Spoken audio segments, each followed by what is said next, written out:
Paano gumawa ng flower with paper? Wait lang guys. Okay. Una, gumunting ka na to, katulad na to. Pagpapaikutin mo siya, parang ganito.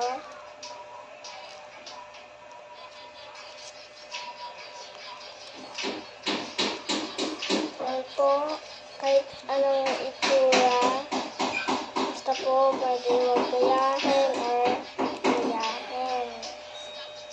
And last, magsusulat po ako.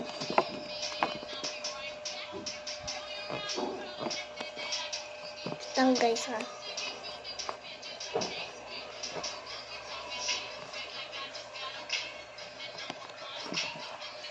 Magsusulat po kayo, I love you.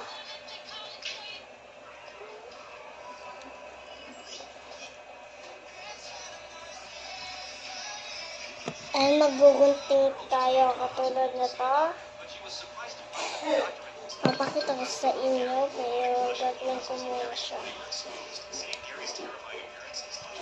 Nabalot na siya ng ganito. Nagawa niyang papel na maliit. Tapos ganyan lang po. O, diba? Kadali lang po gumawa. Gawin niyo sa Mother's Day, ah. Tsaka sa Father's Day.